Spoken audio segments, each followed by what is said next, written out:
Well, good afternoon once again, brethren. Good afternoon. It's been a couple years since we've been here. In fact, I think last time we were here, we were supposed to be here, but then we had to go across the highway and be at the other hotel. It's good to be back again.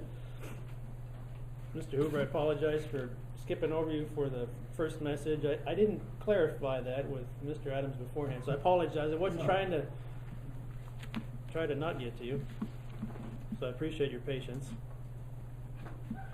As I mentioned, I work at the home office. I'm in the IT department working with computers all day. That's why my pupils are square, staring at those screens day after day after day.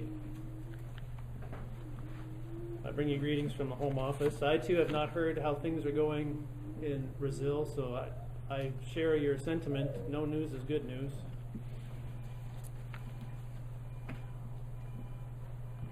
A number of years ago, I don't now recall if I was in my 20s or late teens. I guess I'm getting to that point in life where those two age brackets kind of don't matter as much. They're one and the same. But the story is about two businessmen who had competing businesses. And they was in a small town, and they happened to be right across the street from each other at a busy intersection. And as businesses want to do, they want to differentiate themselves. Well, these two had very similar businesses, and so could not easily highlight one business as being different than the other. They sold very similar goods. So they had to devise other sales or gimmicks to draw customers to their store instead of the other guy's store. And I suppose that would start with maybe a sign painted in a window, maybe 10% off. And then, of course, the other guy would have to say, well, it's 15% off over here. No, now it's 20% off over here. And occasionally we've seen gas wars where one gas station goes incredibly low with their gas prices. How long has that been since they've had gas wars? Now they've got wars in our wallets.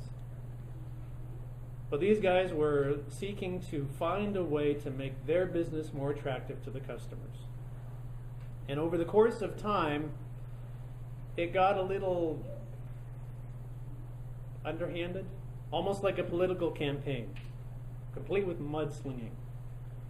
So it wasn't enough to have a greater discount. Now we've got to align or malign the other guy. And apparently there was even a confrontation in the middle of the street where the two businessmen were fighting one with the other to say who had better bargains, who had better product. And it was quite a big deal for this little town. Everybody knew about the disagreement. Everybody knew about their competition. Is there a competition that we see in religious circles? Certainly in Christianity, there is at least an alleged competition between two principal characters, and that is often highlighted in two movies that are shown this time of year. Charlton Heston will be in one movie, acting as Moses. And in another movie, there would be maybe someone like Jim Caviezel, The Last Temptation of Christ, or some other type of movie like that. And so there is a pitting of Moses versus Christ. And we've seen in perhaps our own church history, Moses pit against Christ. You've got to choose one or the other, because these two are competing, and you have to choose one. Will you choose Moses or will you choose Christ? Were they competing? What I'd like to do in the message remaining is to look at many shared characteristics. We'll look at shared characteristics between Moses and Jesus. Shared characteristics between Moses and Jesus. Now, Mr. Adams, what time are we supposed to be out of this room? We have to be out of here about 30 minutes. So you got plenty of time. PM? Yeah. All right. I think you got plenty of time. No, I usually run from 11. It's a really thick folder. Okay. Anytime.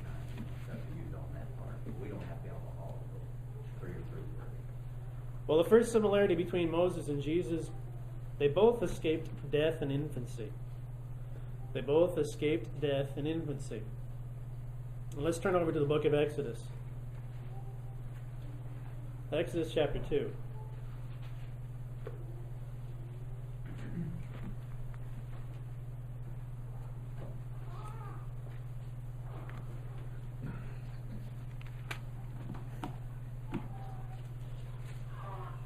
So the first part of the story of Moses. I don't know about you, but it was a family tradition in our household that we would look for the Ten Commandments movie each spring. And it would be on really close to Passover. It'd be nice to watch it, to get a flavor of what the Israelites went through, as a type of what Christians go through. To see that. And here we have that particular passage. Let's read the first 10 verses. And a man from the house of Levi, as we would learn later on, Amram, went and took as a wife, we learn that would be Jochebed, who was a daughter of Levi. Verse 2, so the woman conceived and bore a son, and when she saw that he was a beautiful child, she hid him 3 months. He was a beautiful child, pleasant to look at. Maybe you remember a comedian who got no respect at all. He adjusted his tie quite a bit. He said when he was born, he was so ugly the doctor slapped the mother. It's not the case here. Moses, it says in Scripture, was a beautiful child. We have references in Acts and Hebrews that he was a beautiful child. She hid him for 3 months. Why did she hide him for 3 months? Because the Pharaoh had gotten concerned about the Israelite population being so great, being too many for their own nation to be able to manage. And so they were oppressed. The more they were oppressed, the more they proliferated. And so he had to find a way. The Pharaoh thought he did, forgetting the kindnesses that Israelites had shown his nation, to get rid of the population. And so he was committed to committing infanticide. All the male children were to be thrown into the Nile.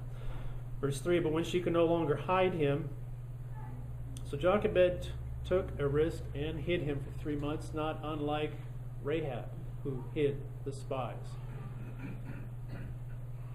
She hid him and took an ark of bulrushes for him, daubed it with asphalt and pitch. It makes you wonder how they knew that. Why asphalt and pitch?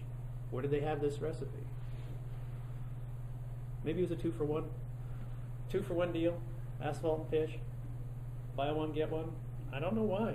Somehow they knew that if we daub it with asphalt and pitch, it would be good. She put the child in it and laid it in the reeds by the riverbank. Verse 4, and his sister stood afar off to know what would be done to him. Now, was she, Miriam, watching out of some morbid curiosity? We see that sometimes when traveling on a road and there's an accident. What happens when there's an accident? People are watching the road carefully to make sure they don't cause another one, right?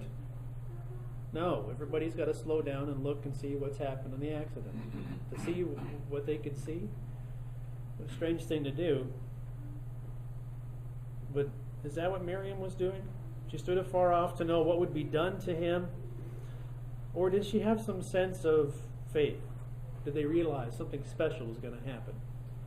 Verse 5, and the daughter of Pharaoh came down to bathe at the river, and her maidens walked along the riverside. Now, how did they just happen to pick the day that the Pharaoh's daughter would be bathing at the river? How did they happen to pick the spot where she would be bathing? Were these providential? Did they plan? Did they see up front what kind of person she was? Was there a schedule that they were aware of? Were there Secret Service agents or the equivalent at that time trying to keep people away from this area? I'm sure they had security agencies.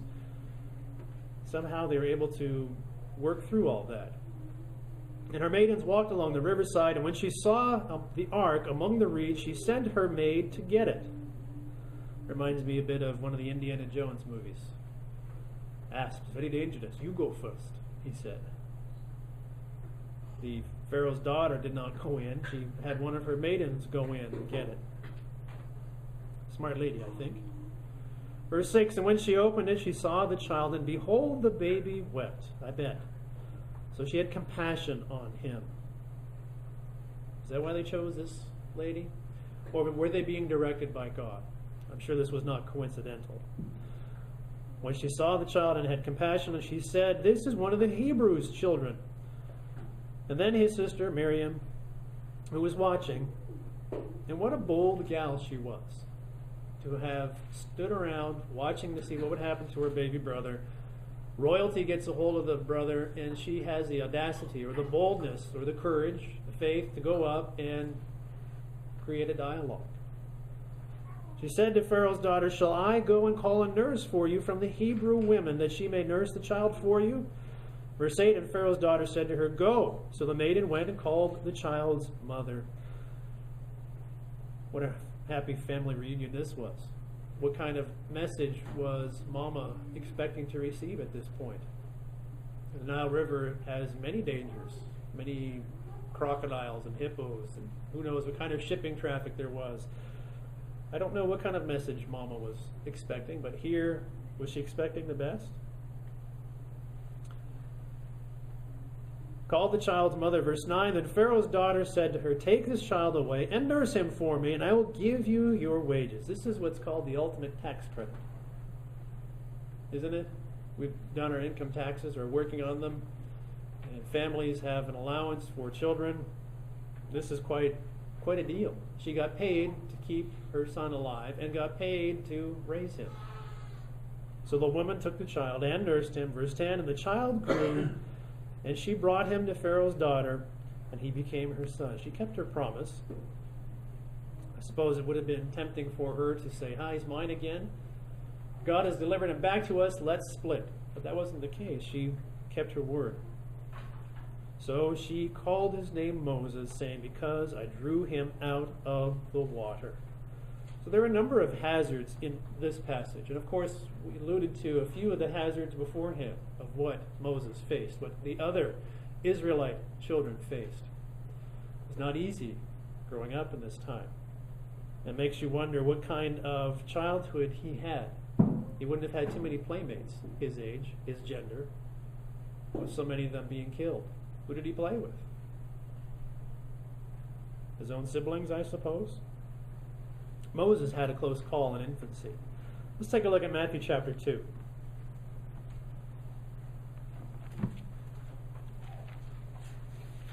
Matthew chapter 2, and we'll read verses 13 through 20.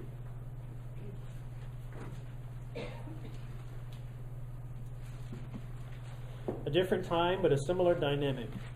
Herod the king realizes that there is someone else, someone more rightful to take the crown that he had bribed, that he had wormed his way into. And he knew that he did not deserve it, so he would do anything to keep it. So he was willing to kill so many in Judea at this time. Verse 13, now when they had departed, behold, an angel of the Lord appeared to Joseph in a dream, saying, "Arise, take the young child and his mother, and flee to Egypt." I'm sure they thought of the irony here. We are in danger in Judea. Safety lies in Egypt, where they had been once delivered, where there had been so much sorrow before. "And stay there until I bring you word, for Herod seeks the young child to destroy him." Verse 14, when he arose, he took the young child and his mother by night and departed for Egypt. I get the impression from this verse, again, this is my impression, that Joseph was a man of action. Did he wait till the next day? Did he take his time? Was he unconcerned? Did he not believe the angel? Was he worried about the amount of sleep that mama and child were going to get? No, he knew that time was critical. He knew that time was of the essence, and left by night for Egypt. Verse 15, and there they stayed, and was there until the death of Herod, that it might be fulfilled which was spoken by the Lord through the prophet, saying, "Out of Egypt I called my son." And this section is often titled Massacre of the Innocents. Verse 16, then Herod, when he saw that he was deceived by the wise men, was exceedingly angry, and went forth and put to death all the male children who were in Bethlehem and all its districts, from 2 years old and under, according to the time which he had determined from the wise men. Then was fulfilled what was spoken by Jeremiah the prophet, saying, verse 18, a voice was heard in Ramah, lamentation, weeping, and great mourning. Rachel weeping for her children, refusing to be comforted, because they are no more. Now when Herod was dead, behold, an angel of the Lord appeared in a dream to Joseph in Egypt, saying, "Arise, take the young child and his mother, and go to the land of Israel, for those who sought the young child's life are dead." Christ, too, escaped death as an infant. Two different kings, but a similar purpose behind each of their commands. Should it be any wonder for us as members of the body of Christ, as a church meeting together, when we see how Satan seeks to undermine God's plan at any opportunity? Here for Moses and for Jesus when they were infants even. He didn't play fair. He didn't wait until they were older to have a proper confrontation. He was willing to snuff out their lives just when they were defenseless, when they were young children, infants. Is it any wonder then that Satan attacks the church with the same ferocity, with the same ruthlessness? Both Moses and Jesus escaped death in infancy. Second way they are like, both Moses and Jesus sacrificed a privileged position. They both sacrificed a privileged position. Let's turn to the book of Hebrews. And let's go to the faith chapter. Hebrews 11, we'll read verses 23 through 27.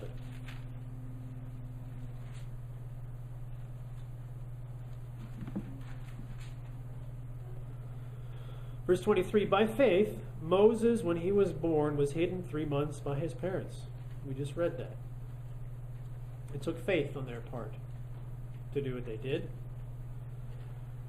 And why? Because they saw he was a beautiful child, and they were not afraid of the king's command. So here we see that there are commands, and then there are commands. And they were able to distinguish the difference in this case. Verse 24, by faith Moses, when he became of age, refused to be called the son of Pharaoh's daughter. Verse 25, choosing rather to suffer affliction with the people of God rather than enjoy the passing pleasures of sin. Passing pleasures. Not unlike the stick of chewing gum that we heard about just a little while ago. Doesn't last long. And certainly there would have been pleasures abundant for someone in the royal house, the royal court. What did he have access to? What kind of foods, for example, did he have available to him? Foods from all over, I'm sure. The Egyptian Empire was quite influential and would have had emissaries or trade routes coming from all over. Any kind of food, I can only imagine what was available to the son of Pharaoh's daughter. I read an article recently about North Korea. And you know, the people there are starving. The leaders have all the resources, and the people that produce the food have nothing.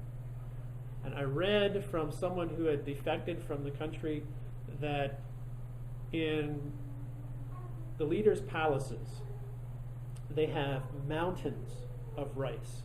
They have employees or servants or slaves, however you want to refer it, because they're probably all equally applicable, go through that mountain of rice and select by hand the very best grains of rice for the leaders to eat, one by one, because only the best for the dear leader.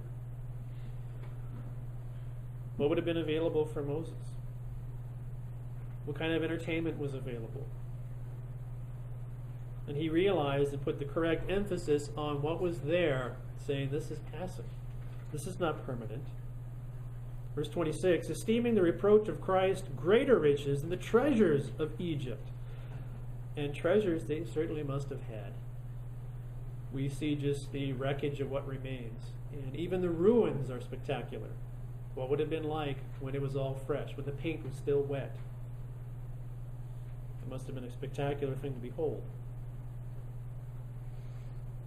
For he looked to the reward. He didn't have the reward, but he looked to it and was able to weigh the two. One is now and one's in the future. And was able to then establish, which do I want more? Do I want it now, or do I want a greater reward later? I'm sure we've heard of the marshmallow test. Psychologists test children to find out if they are capable of delayed gratification. You can have one marshmallow now, and they put it on a table in the room that they're in, and the child looks at that marshmallow and has to determine, do I want this marshmallow now? because it's followed up by the interviewer, if you wait 5 minutes, then I'll come back and you can have 2 marshmallows. And it's a tough decision for a little child to wait 5 minutes for a second marshmallow. I mean, that's great interest, 100% interest, but it takes 5 minutes. And for a child, that's like half a lifetime. And they've studied and verified that if the child had the self-discipline even at a young age to wait 5 minutes for that second marshmallow, then they would eventually have an easier time in life. They would achieve better grades because, well, I could go outside and play right now with Johnny, or I could study for the test tomorrow. Well, it's the same concept that reaches through the entire life. Moses had that for him in, I'm sure, glittering colors. He looked to the reward. Verse 27, by faith he forsook Egypt, not fearing the wrath of the king. It says here the king was mildly irritated, that he was slightly displeased. He had wrath, for he endured as seeing him who is invisible. Moses sacrificed his privileged position. He had the best education, the best training. What kind of network connections did he have? If he decided to go into business, he had all the connections he needed to become independently wealthy, I'm sure. But he gave them all up. He endangered his own life, and the king, Pharaoh, was not happy. It seems like leaving the royal family of Egypt was a lot like leaving the mob. Only one way to leave the mob, and it's usually not being alive. Moses sacrificed a privileged position. How about Christ? Let's take a look at the book of Philippians. Philippians chapter 2.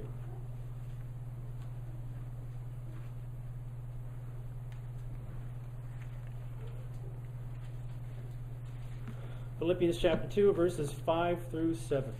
I'm sure we've come across this passage in the lead up to Passover. Verse 5, let this mind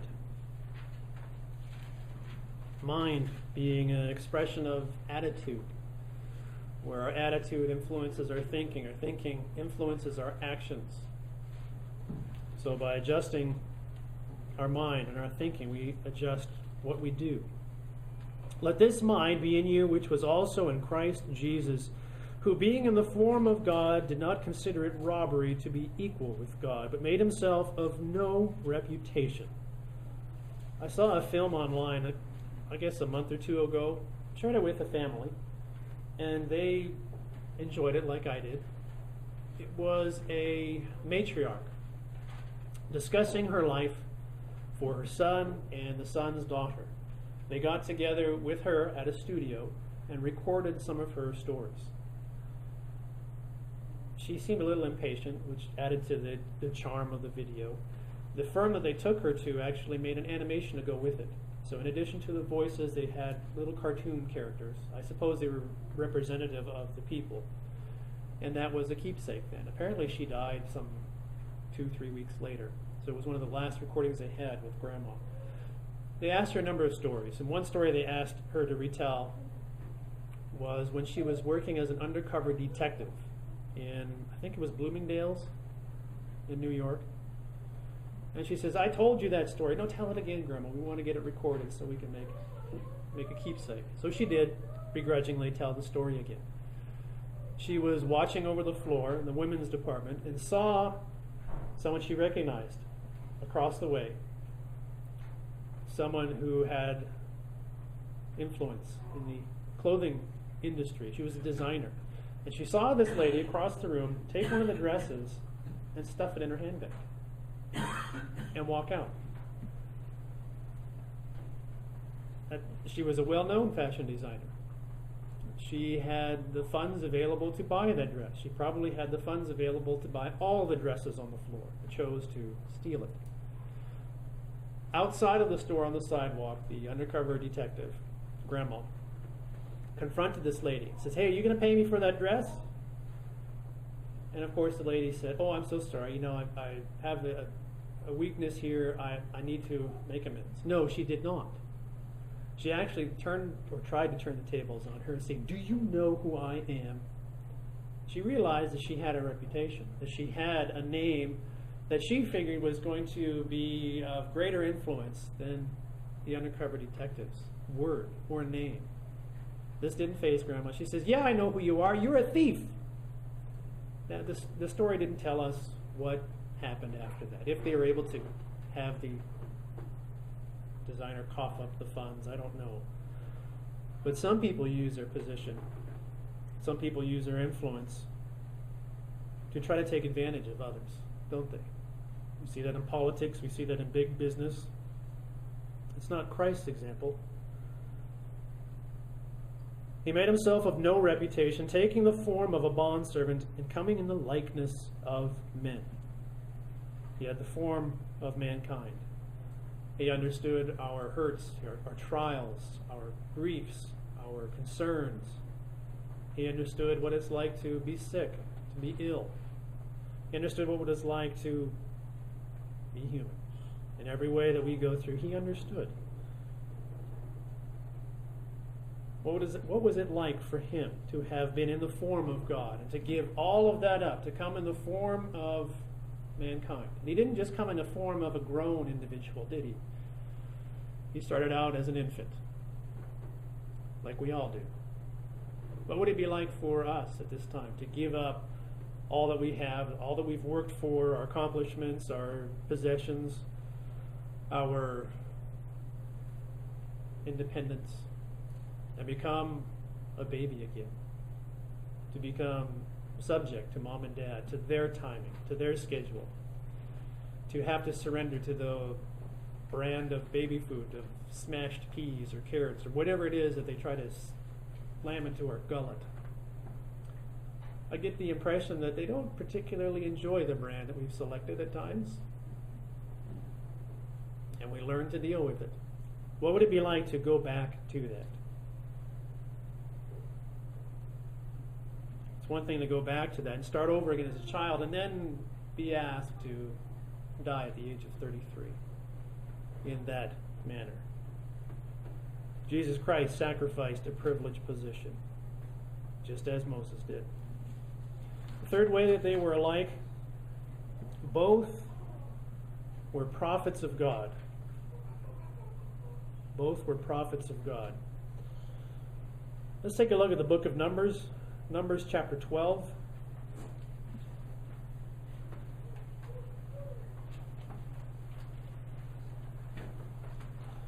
Numbers 12, we will read verses 5 through 9.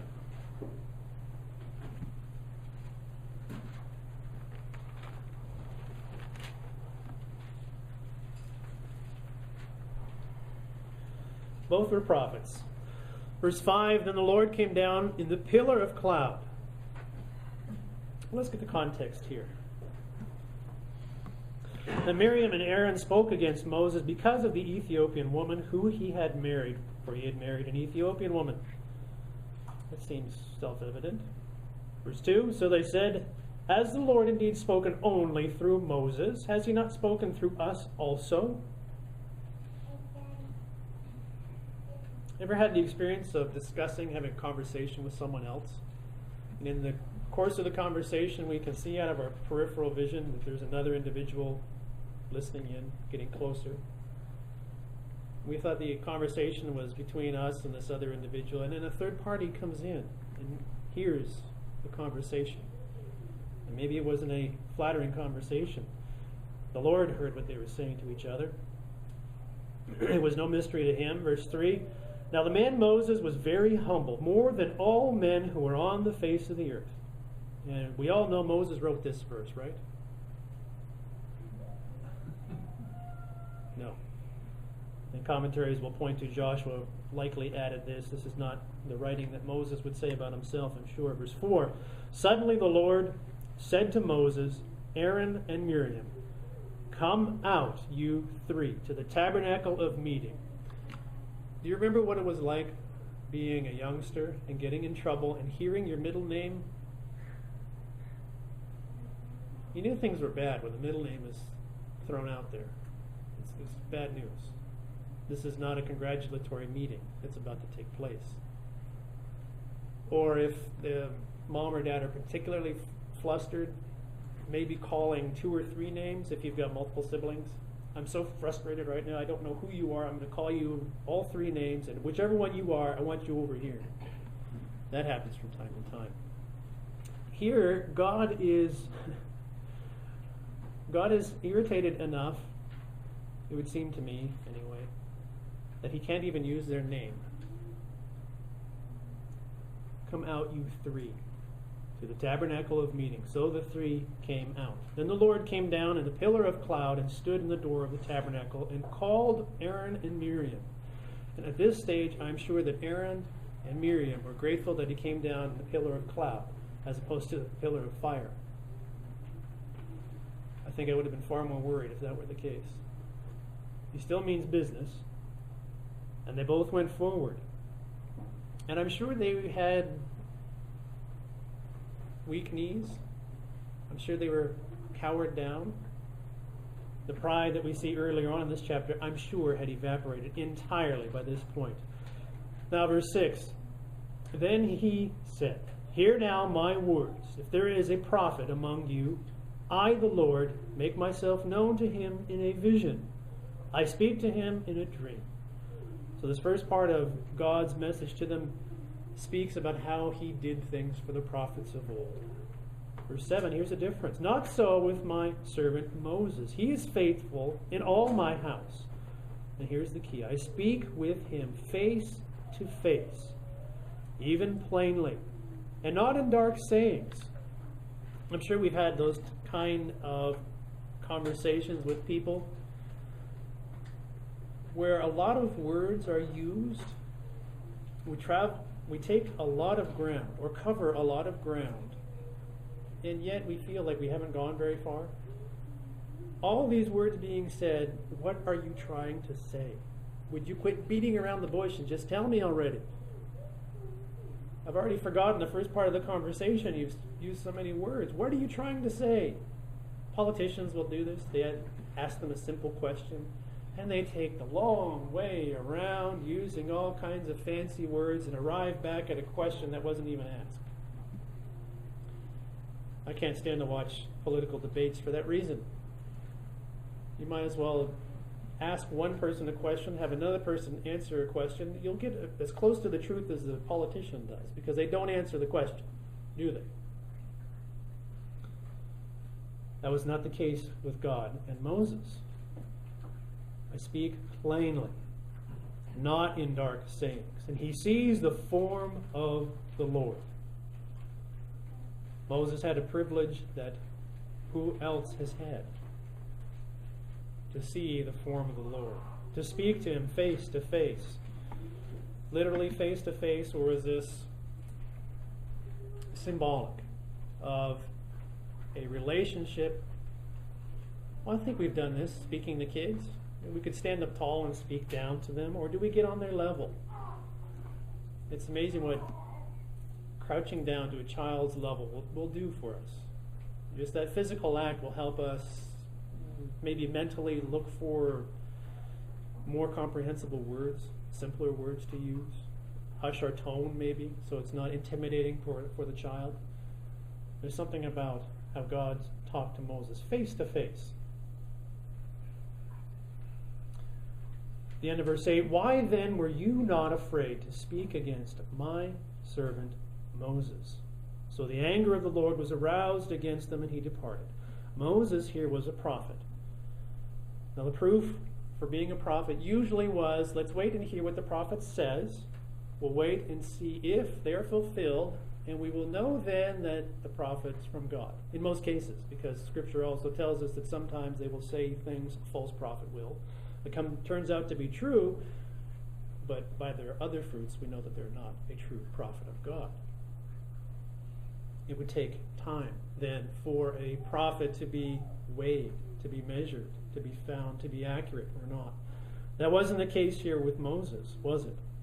He had God's own stamp of approval in this particular passage. God himself declared Moses to be a prophet and spoke to Moses with extra clarity. Moses was a prophet of God. Let's take a look at Luke chapter 24. Luke 24. And we'll read verses 13 through 21.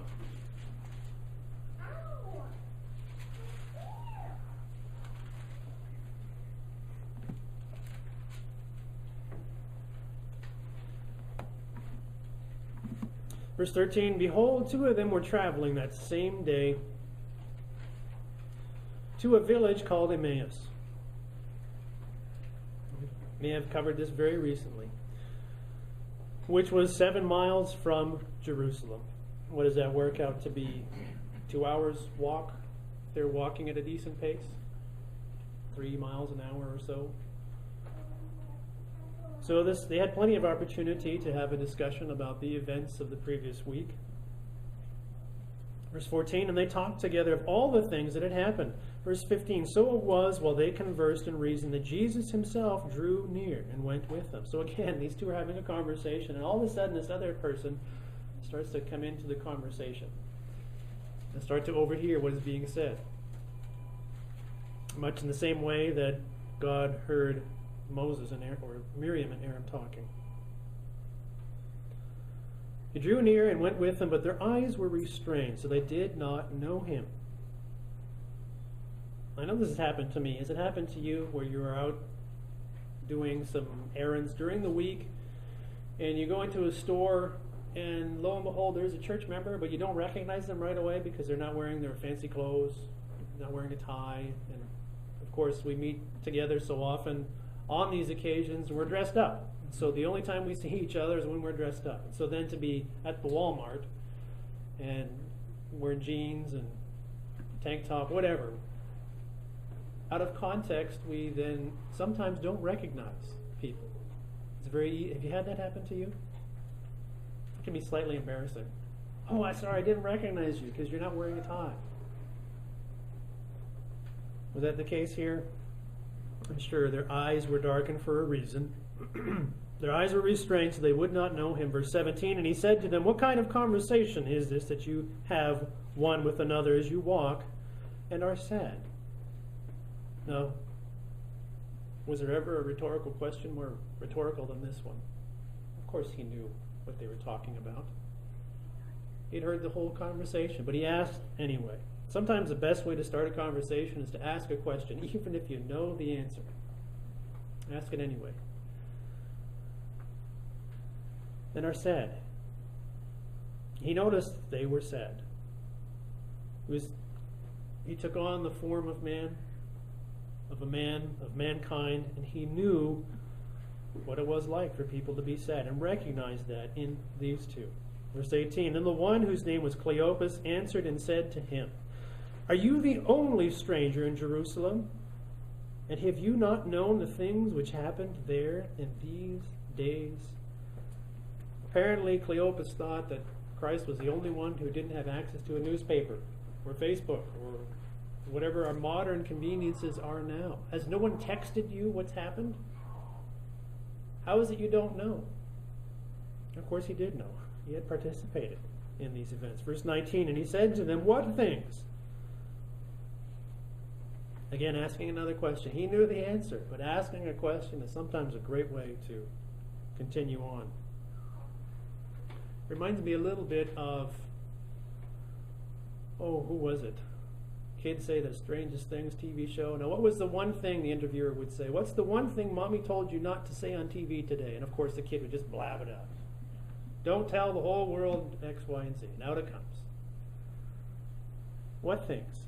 So they said to him, the things concerning Jesus of Nazareth. Who was Jesus of Nazareth? Who was a prophet. Now my Bible, it's a capital P. I don't know about yours. A prophet, mighty in deed and word before God and all the people. Verse 20, and how the chief priests and our rulers delivered him to be condemned to death and crucified him. Verse 21, but we were hoping that it was he who is going to redeem Israel. Hope is an amazing thing. Hope is a catalyst that allows people to endure far beyond what they originally thought they could because they know something better is coming. And that's what they were expecting. They thought Christ was going to be the deliverer of Israel. Now, deliverer as in loosening the bonds of Rome loosening the bonds of the crooked leaders, loosening the bonds of the oppressive religious leaders. Indeed, besides all this, today is the third day since these things happened. So they lost hope that they had. They thought he was going to usher in the kingdom then. That he was going to change things for the better then. Of course he did, just not in the way that they had expected or reckoned to. Yet in spite of all of the disappointment they had, they still called him a prophet. Mighty indeed before God. Jesus Christ was a prophet. He was noted as being a great prophet in spite of their disappointment at this stage. Both Moses and Jesus were prophets of God. Now, the fourth way they were alike, both Moses and Jesus identified with the common man. They identified with the common man. Let's turn back to the book of Exodus. Exodus chapter 32.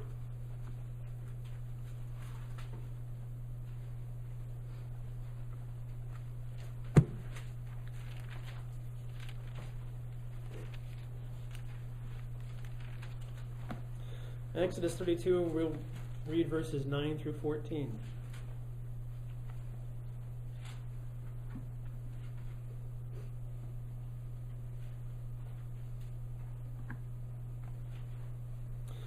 Verse 9, and the Lord said to Moses, I have seen this people, and indeed it is a stiff-necked people. A couple of years ago, we got to visit my grandparents.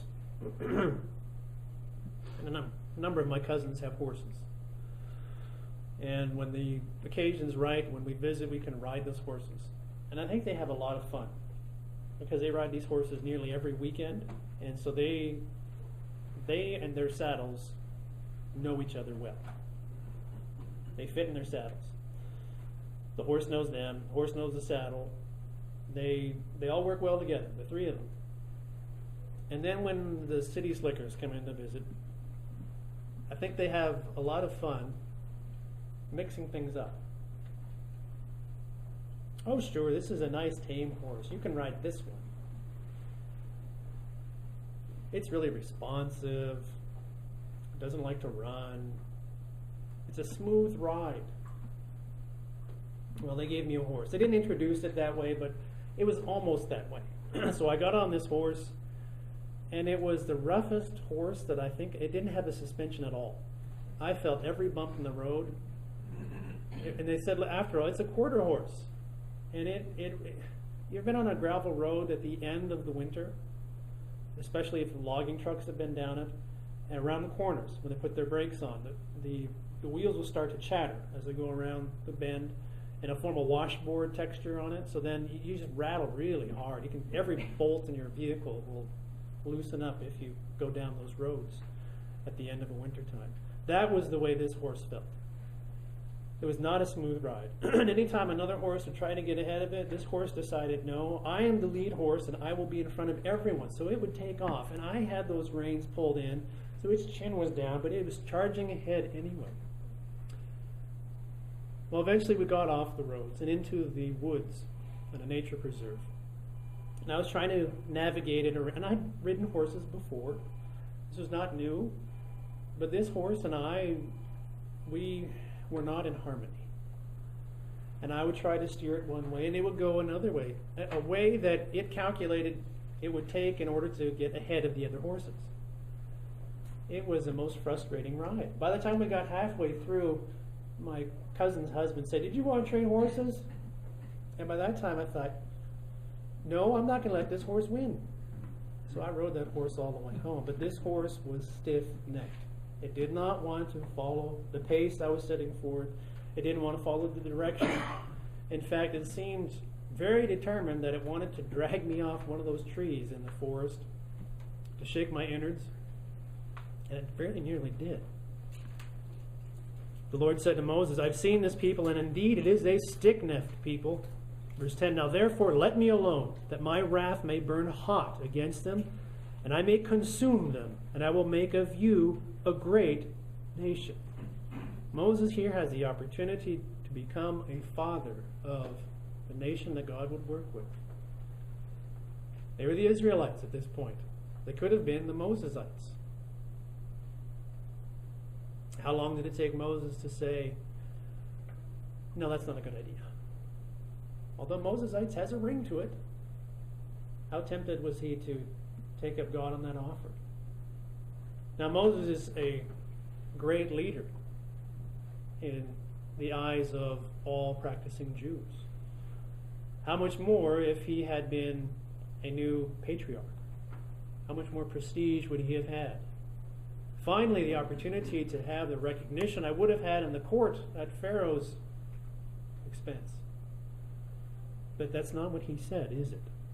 Verse 11. Then Moses pleaded with the Lord his God and said, Lord, why does your wrath burn hot against your people, whom you have brought out of the land of Egypt with great power and with a mighty hand?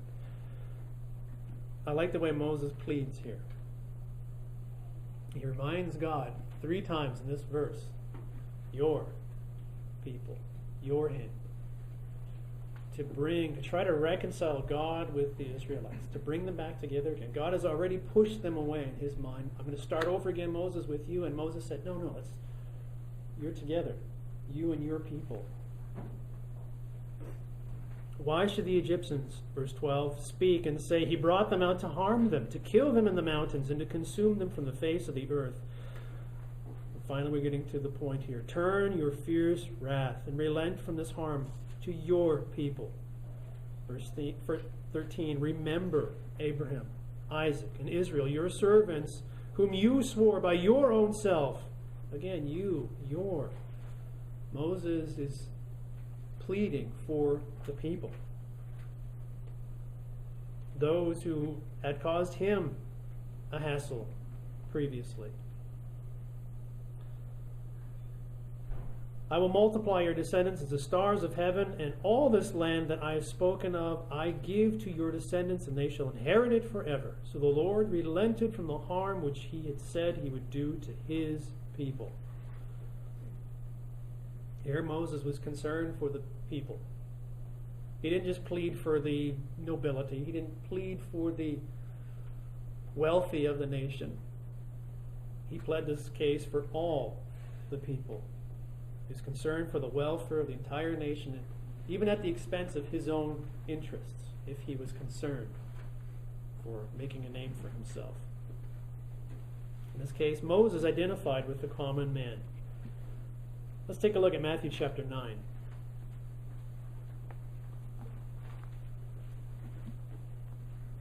Matthew chapter 9, we'll read verses 35 to 37.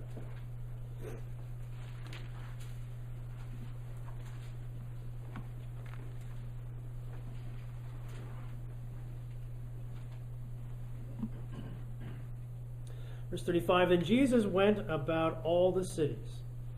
So it wasn't enough for him to just stay in one spot. He had a name. He could have waited for people to come to him, couldn't he? It would have been far more convenient for him. He could have had a nice place set up. He could have had a balcony, and people could have gathered in.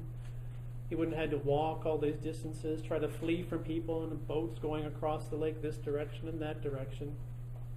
That's not what he did. He went about all the cities and villages. I find that interesting as well.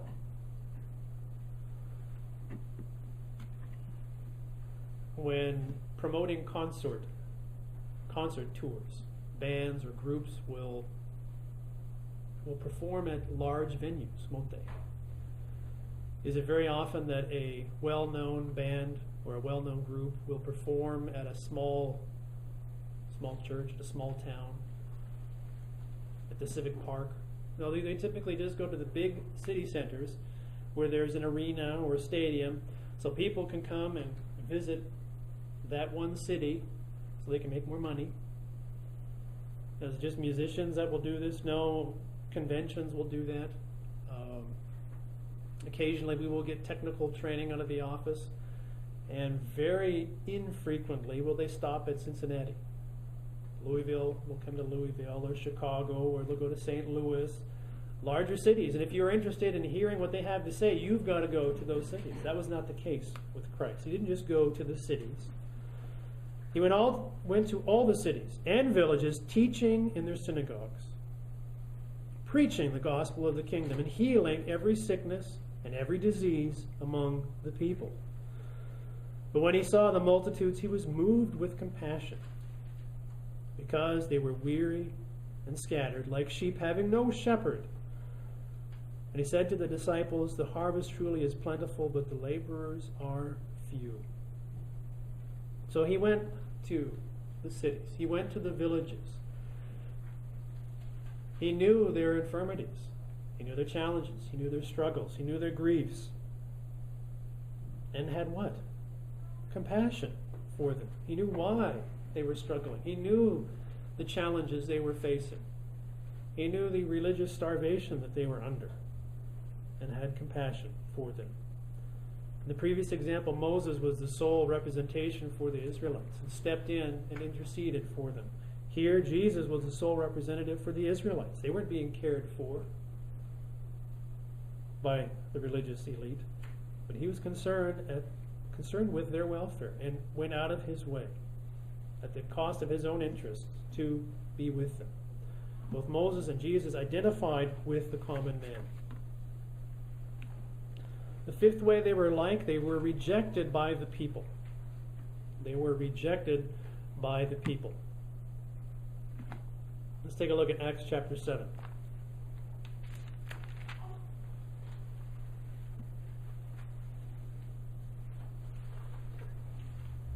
Acts chapter 7, and we'll start in verse 23.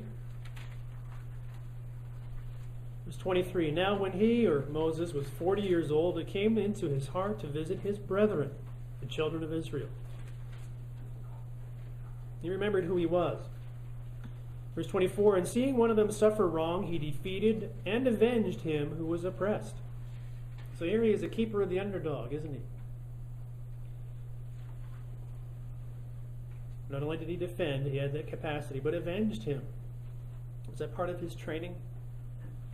Had he received that training in Pharaoh's court? Is it something he learned in the wilderness? I don't know, but he was capable of this. "And struck down the Egyptian." Verse 25, "For he supposed that his brethren would have understood that God would deliver them by his hand, but they did not understand." That was a rather big assumption. Verse 26, "And the next day he appeared to two of them as they were fighting and tried to reconcile them." So it's interesting here. In the first case, he defends and avenges, and in this next case, he is trying to reconcile. He's not defending and avenging here, but reconciling, saying, "Men, you are brethren. Why do you wrong one another?" So he didn't just take sides. Why do you wrong one another? Verse 27, "But he who did his neighbor wrong pushed him away."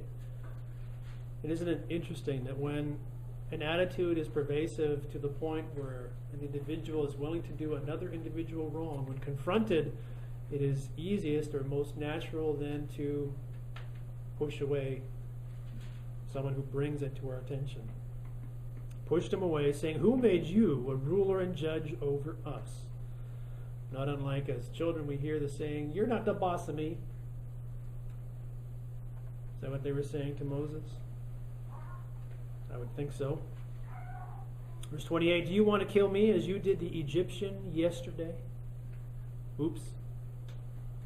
I'm sure he hadn't anticipated this. News had gotten out. He tried to hide him, but somehow others knew, and news travels fast, apparently, in slave camps. Verse 29, "Then at this saying Moses fled and became a dweller in the land of Midian, where he had 2 sons. Verse 35, "This Moses, whom they rejected, saying, 'Who made you a ruler and judge?' This is the one God sent to be a ruler and a deliverer by the hand of the angel who appeared to him in the bush." Moses was rejected. It's not easy being rejected, is it? But it's something we learn to go through. One of my earlier jobs in a galaxy far, far away, long ago, I was in sales. Now, salesmen are trained to hear the word no how many times before giving up? Now, it's easier when they call you on the telephone, right? You don't even have to say no. That's my no. I'll hang it up again.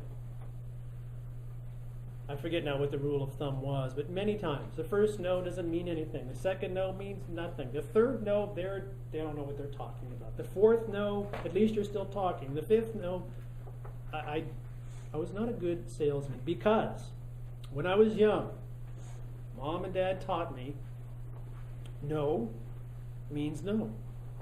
And I should only have to say it once. And if you ask me a question and I say no, I expect not to hear about it again, unless there are some extenuating circumstances. Hello, are you interested? No. Okay. I was not a good salesman. That was not my forte. Still is not my forte. And learning to be a good salesman requires learning to deal with rejection. Moses was rejected by his own people. How about Jesus? Take a look at John chapter 12. John chapter 12, we'll read verses 44 through 48.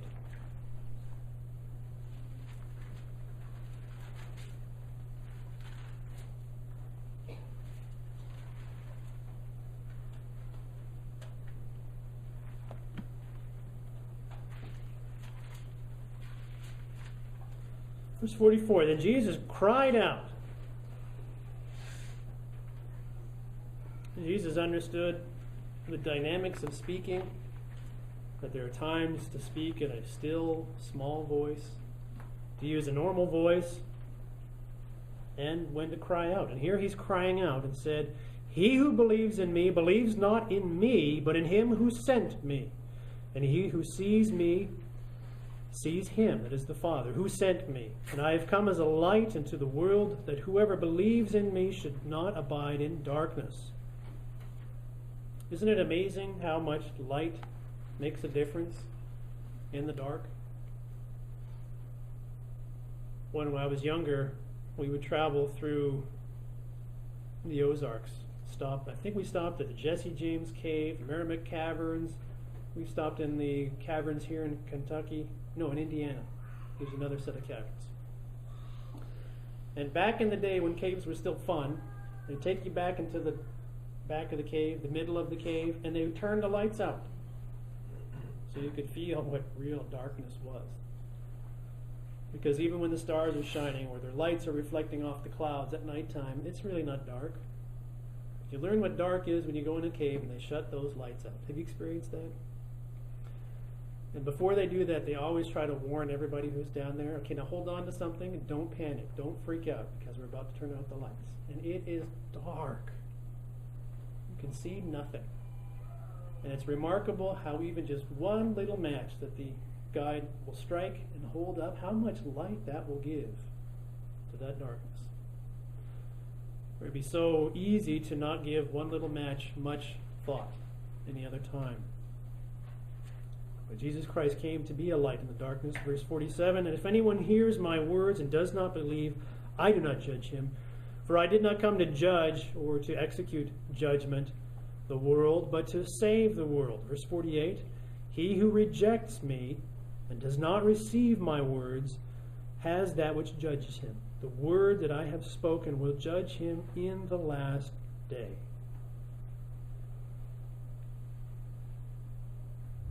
And nobody rejected him. No, even his disciples abandoned him when he could have used their company the most. He was rejected and despised, as the book of Isaiah talks about. He was rejected by the very people he came to save. And there comes a point in time in every Christian's life where we have to relent from that and decide, I'm not going to reject him anymore, but I am going to submit to him and make a covenant with him. And we're baptized. And then we have our Passover each year to reaffirm or to remember the covenant we've made, to accept his shed blood on our behalf. But he was rejected by the people, just as Moses was. The sixth way, they both advocated God's law. They both advocated God's law. Let's take a look at Deuteronomy chapter 4, verses 1 through 8.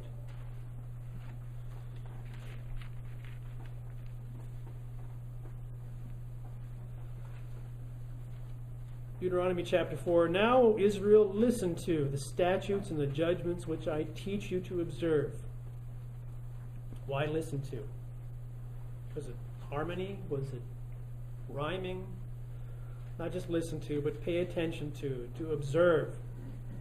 For what purpose? That you may live and go in and possess the land which the Lord your God, the God of your fathers, is giving you.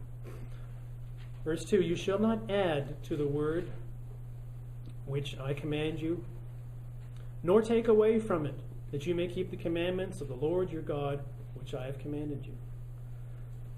So verse 2 says, these laws are complete. There's not too much. It's not too little. You don't need to add to it. You don't need to take away from it. It's complete as is. It's nice to go and visit other people and have a meal with them. Perhaps last night we did something similar. Got together and enjoyed a meal. And there are times when we get together that we come across a dish that is particularly good. Whether it's the dessert, whether it's one of the main courses, a side dish, the salad dressing. And we decide this is great. In fact, I would like to add this to my own arsenal or cookbook. And so then we ask for the recipe. And when we get the recipe and we try the recipe out, we follow it to the letter, it doesn't turn out the way we tasted it before. And cooks who are jealous of their recipes have been rumored to give a recipe to someone who asks and to leave out a key ingredient so that it will never be as good as their own. There was a TV show about that once. A mama kept the recipe in a safe at home and refused to give the complete recipe out. Is that the case with God's recipe? No, not at all. Do not add to it. Do not take away from it. Verse 3, your eyes have seen what the Lord did at Baal Peor. For the Lord your God has destroyed from among you all the men, 24,000 of them, who followed Baal of Peor. But you who held fast to the Lord your God are alive today, every one of you. They held fast to what God said.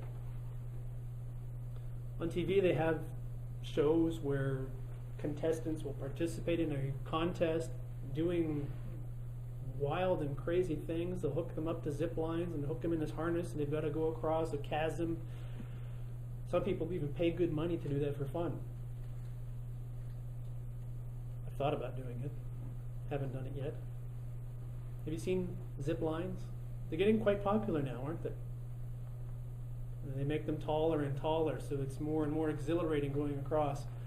The interesting thing, when they harness people in, isn't it like a 5-point harness that they have people hooked into, buckles and fasteners everywhere, and then a main hook or a main connection on the chest, like it's hooked onto a lead that goes up to the pulley. And when people go across, you can tell who are the newbies and who are the old hands. Someone who hasn't done it before will go across and will hold on to that rope. Have you seen that done? They'll hold on to that rope as they go across the zip line. Someone who's done it before, they'll just have their arms out waving and just having a good time because they have faith in that lead, that tether. Others will hold fast to that tether.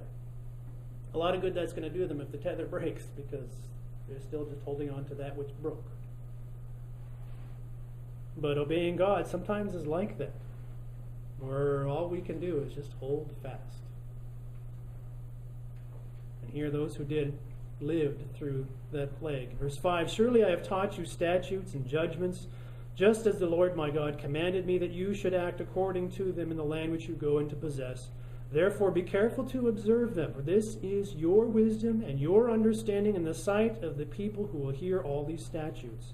And they will say, surely this is a great nation, and a wise people, an understanding people. For what great nation is there that has God so near to it, as the Lord our God is to us, for whatever reason we may call upon him.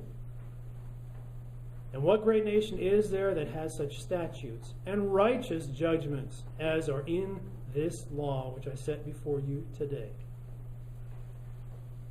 God's law was passed on to the people through Moses. It was God's law. He gave it to Moses to deliver to Israel. And he did that faithfully. To know it, to extol it, for the people to obey it. And he did that. The Pharisees took traditions and put circles around the laws, because if we break this law in the middle, they reckoned we're going to be in big trouble. So we better not even get close to where the law is. Let's put circles around the law. Don't even come inside these circles, so that we keep the one in the middle safe. By doing so, they made burdens that made the law of little effect, or made the law burdensome to the people. How ironic is that? That their burdens broke the very law they were trying to protect. Moses advocated God's law. Let's take a look at Matthew chapter 5.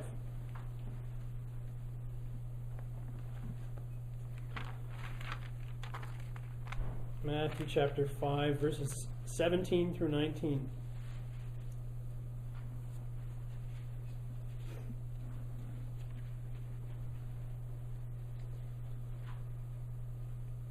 Strange how little we heard this passage around 1995. Do not think that I came to destroy the law or the prophets, which, as we referenced previously, was the Old Testament from our sermonette. That was what they had. They had the Old Testament. That was their law. That was their prophets. Do not think that I came to destroy the law or the prophets. I did not come to destroy, but to fulfill, or to give full meaning to.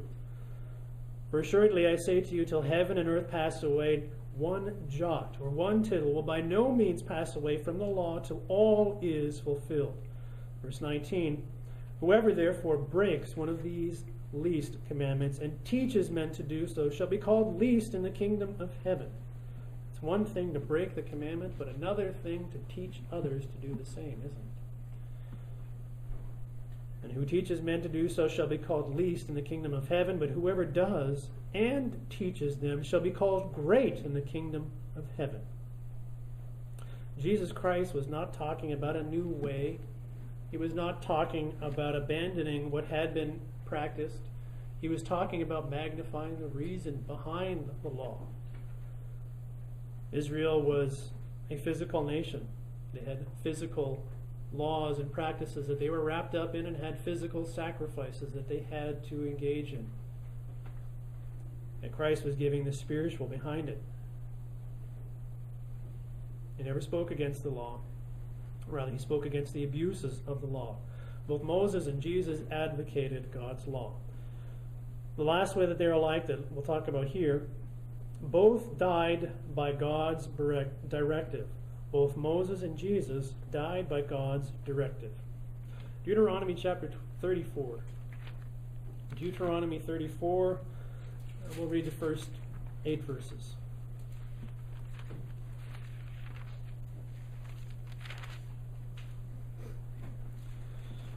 Here we have the last chapter of Deuteronomy. Verse 1, Then Moses went up from the plains of Moab to Mount Nebo, to the top of Pisgah, which is across from Jericho, and the Lord showed him all the land. I'm sure there was not one of those binocular vending machines at the top of this mountain that you had to put in 25 cents and it gives you a minute before the lenses close. Anyone been up to that mountain, to Nebo? I had the opportunity to go there once. It was during the feast. We had a trip. We were in Jordan and went to Mount Nebo and looked across, and I did not get this experience at all. You couldn't see that far. It was a desert, but it was hazier than all get up. You know what it's like in July when you look across these beautiful rolling hills, the haze, especially as you get closer to the water. It's very hazy there. This was not an ordinary viewing of the land. The Lord showed him all the land of Gilead as far as Dan, all Naphtali, and the land of Ephraim, Manasseh, all the land of Judah as far as the western sea, the south, and the plain of the valley of Jericho, the city of palms as far as Zoar, Then the Lord said to him, "This is the land which I swore to give to Abraham, Isaac, and Jacob, saying, I will give it to your descendants. I've caused you to see it with your eyes, but you shall not cross over there." So Moses, the servant of the Lord, died there in the land of Moab, according to the word of the Lord. Verse 6, and he, that was the Lord, buried him. That was God leading the funeral. Buried him in the valley in the land of Moab, opposite Beth Peor, but no one knows his grave to this day. Moses was 120 years old when he died, and that sounds old to us, and I'm sure it must have felt old to him. It was quite a tour of duty he did. But let's continue on. His eyes were not dim, nor his natural vigor diminished. He was not he didn't have to be helped up the mountain. How far did he walk the previous day? How far did he walk up that mountain? We rode a bus up that mountain. I was still tired when we got to the top. It was just time. His body was not done, but God decided that it was time. And the children of Israel wept for Moses in the plain of Moab for 30 days. So the days of weeping and mourning for Moses ended. This was not an accident. This was not time and chance. He didn't have a heart attack from exertion after climbing up that mountain. It was time. God was directly involved in his death. John chapter 12.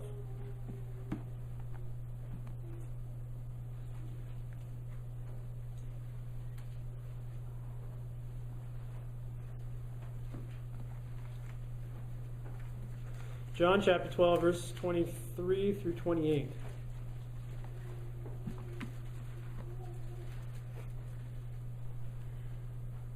This is after the triumphant entry into the city. How quickly things can change. Verse 23, but Jesus answered them, saying, the hour has come. Sand in the hourglass has emptied. Does anybody use an hourglass anymore? Even an egg timer? Now we've got countdown timers on the microwave. Who needs an hourglass? I still like them. I think they're neat. But the hour has come. He knew his time had come, that the Son of Man should be glorified. Verse 24, most assuredly I say to you, unless a grain of wheat falls into the ground and dies, it remains alone. But if it dies, it produces much grain. He who loves his life will lose it. He who hates his life in this world will keep it for eternal life. Verse 26, if anyone serves me, let him follow me. Where I am, there my servant will be also. If anyone serves me, him my Father will honor. Verse 27, now my soul is troubled. And what shall I say? Shall I say, Father, save me from this hour? But for this purpose I came to this hour. Verse 28, Father, glorify your name. Then a voice came from heaven saying, I have both glorified it and will glorify it again. God was directly involved in these events. We see how many prophecies were fulfilled in his lifetime, but especially during this particular event in his life leading up to his death. So much was fulfilled. God was involved in every detail. The colt that hadn't been ridden before. All that was preordained. Every detail was mapped out. We could turn to Psalm 22 and see that. But in both cases, for both Moses and for Jesus, both died by God's directive. Moses was old, Jesus was in his prime, but they both died by God's directive. Now back to the two gentlemen who had their businesses on opposite street corners and had a rather public feud with their marketing. It turns out that they were in fact business partners. They were manufacturing a conflict to increase interest, increase exposure. It was actually discovered later that the two stores were connected below the street. They had dug a tunnel. They didn't tell anyone. Dug a tunnel and connected the two stores. So any merchandise they wouldn't sell in one store, they could take down below the street, ferry it across to the other store, and sell it over here. And back and forth merchandise could go. They were cooperating. I think you could argue they were colluding. They weren't competing after all. Moses and Jesus are not competing.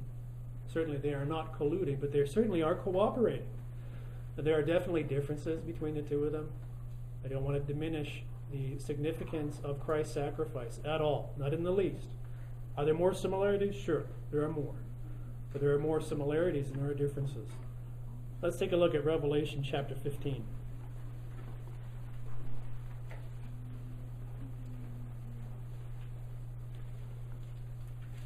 Revelation chapter 15 for the concluding passage.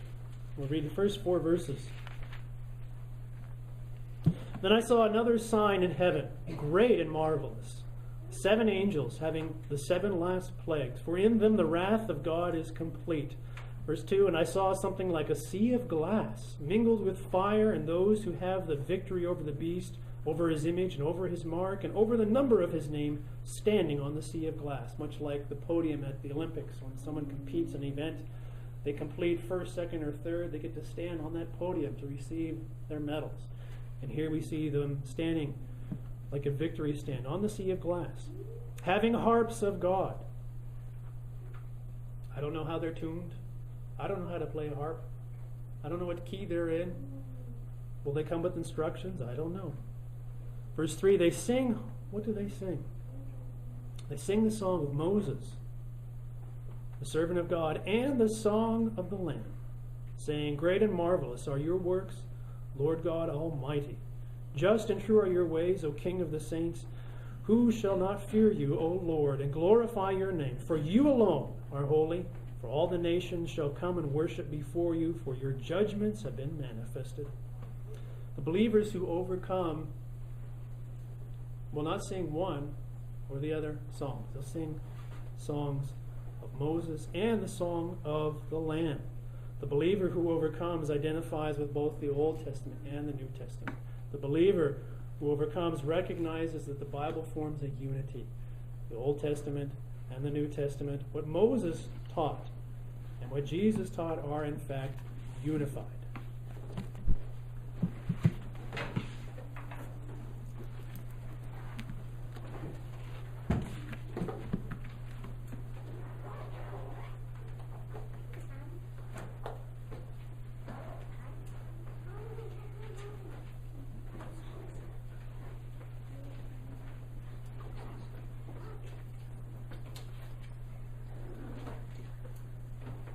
Thanks a lot, Mr. Walthall, and appreciate your family coming down and spend the Sabbath with us. It's really enjoyable. And a beautiful Sabbath day, and now we have time to the extra fellowship and to have a snack and rejoice in the remainder of the Sabbath with God and Jesus Christ in spirit. So, brethren, if you turn to page number 31, we'll have a hymn before the closing song. After that, we'll be led in a closing prayer by Mr. John Blevins. In thy loving kindness, Lord, page number 31.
Spirit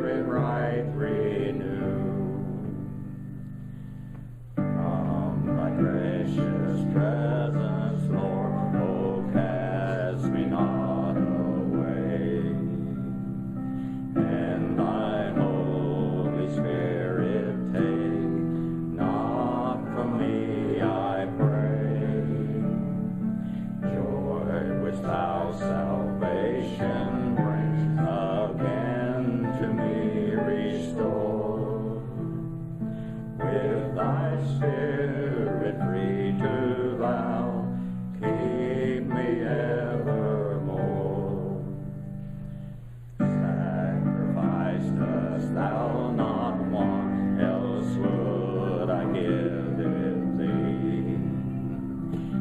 And with offering shall thou not delighted be. For a broken spirit is to God a sacrifice, and a broken contrite heart thou wilt not despise. Renee, standing for the closing prayer, Mr. Beverly. Our Father in heaven, thank you for us being assembled here today to remember your feasts and festivals and remember why. And we have the week of unleavened bread, that we may take leaven out of our house and also to take sin out of our heart. And thank you for the Passover Lamb who is Jesus Christ, your Son, who through his blood brought salvation to a sinful world. As we depart here today and travel home, please bless us and keep us safely on our journey. In your name, Jesus, we pray. Amen. Amen.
We sit them over on that bar, Tom. They want to take a picture of that.